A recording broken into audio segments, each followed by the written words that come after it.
The next one is very exciting. It's an issue I have sitting in Open Landscape in London. I'm going to welcome on stage Rom Tonik. If you change your mind, I'm the first in line. Honey, I'm still free. Take a chance on me. If you need me. Hi, everyone. I'm Birgitte, and this is my colleague Mats. We're the founders of Rom Tonik. Since we graduated from industrial design here at NTNU 2 years ago, we've been working full-time on minimal wages in order to get Rom Tonik on its feet. So let me tell you a few things about our acoustical product, felt tile. Have you ever been in a restaurant that is so noisy that you can't even have a conversation? Bad acoustics causes stress, and it's actually a real health risk. Behind me, you can now see the test results from a meeting room at the Rambøll. By installing felt tile in this room, the echo was reduced by more than 50%, and this is what that would sound like. Infinitely many words can be written with a small set of letters. Infinitely many words can be written with a small set of letters. In arithmetic, Did you hear the difference? Our products are made from 100% sheep's wool. Besides the unique acoustical properties, the wool felt is also naturally flame retardant and allergy friendly. Then there's open plan offices that are really space efficient and economical, but some people actually need some privacy to be able to concentrate on their job. So by using felt tile, you can create room dividers that can fit any situation. A conservative estimate of the Norwegian market is around 100 million kroners a year, and the European market would be about 3 billion kroners. Now, lately, we've been receiving some interest from the US, which is an even bigger market. This year, acoustics was really the big thing at the Stockholm Furniture Fair, and the selection of acoustical products has increased a lot over the last few years. Now, the competition, it might seem frightening, but the fact is that most of our competitors have products that are made from a plastic felt that hardly even works. So our felt can even dampen the most difficult frequencies in our voice range. The large interest in acoustical products, it only proves that our timing is correct and that there's a real demand for the product in the market. Still, no better evidence of a concept than really happy customers. So since we started sales in November, these are some of the customers we've had. And we're actually installing a big project of 80 tiles for the Norwegian Labor Inspection Authority, which is Arbeidstilsynet, this time. So since we started, we've received seed funding from Innovation Norway. We've developed our first product. We've established our production, our logistics, and our distribution. We have design patented both our product and our visual profile, and we launched our felt tile internationally at Stockholm Furniture Fair this February. So in order to reach our goals, we recruited 2 new board members. These are Gunnar Hareide, who's the former CEO of Foraform, and Morten Kjelst, who's an architect and owns his own interior company. We are now at the stage of growth, and the next steps is to expand to the Nordic markets, to develop and launch our next product, and to expand our cooperation with office furniture retailers.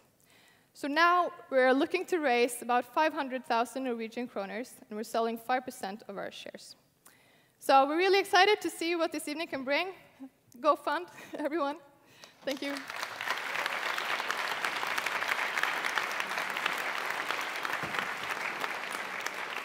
Thank you. Very impressive. So now I'm going to go to the jury again. I'm going to ask Kim. Yes, really, really well put together. I think I understand pretty much everything. You've done such a good job at focusing both the design of the product and overall market strategy, everything. Really good. You come far. I'm struggling to think of a question, to be honest. But the one thing I wonder is, how do people decide, your customers, how do they decide between your product and the others? You mentioned something about the material, but other factors, or what are the main factors that will let them choose you first? The unique part of our product is the material, the wool felt. That is an entirely natural product that is both environmentally friendly, But also the allergy part is really important. Both allergy and the fact that it's naturally flame retardant. It means you don't have to put any chemicals or these kind of stuff in there. So it's a really clean product, which is really good for your office environment. Runa? Why isn't anybody else using wool? Because we've gotten, through production in Mongolia, we've come across a sort of a wool material that is kind of unique. It's redundant on a world basis because the textile industry doesn't really want that wool. So we haven't really seen anybody else doing it in this kind of wool.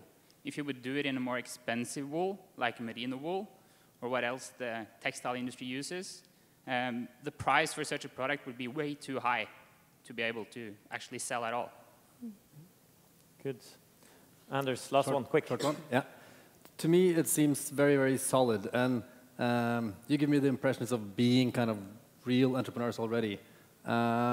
What is the kind of the step you're at, the growth stage? What is your sales strategy, and what are the challenges in getting sales really off the ground so that you start getting a high revenue as well? Basically, you need face time with customers, with architects, interior architects, acoustics, all these different kind of people. So the fact that we're only 2 is, of course, a limiting part.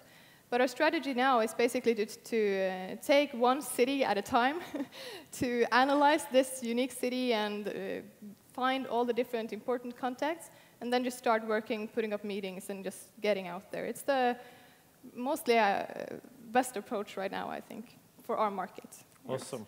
Let's see if the audience have any questions through Slido. No, there is no audience questions. Good, you might have impressed him quite a lot. I'm going to do one last one from the panel. Anders, you haven't said anything.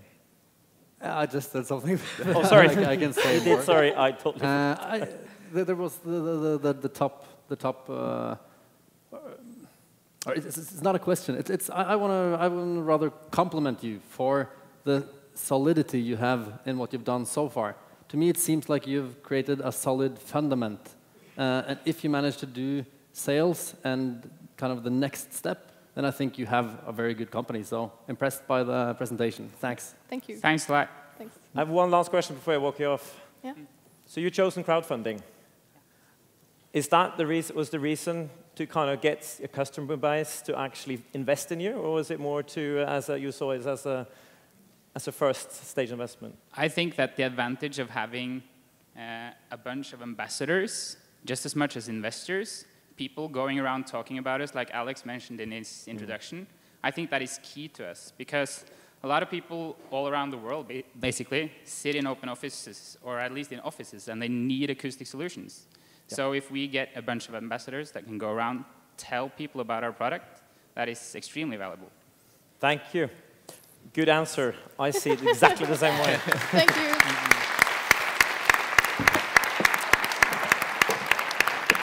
Oh, cool.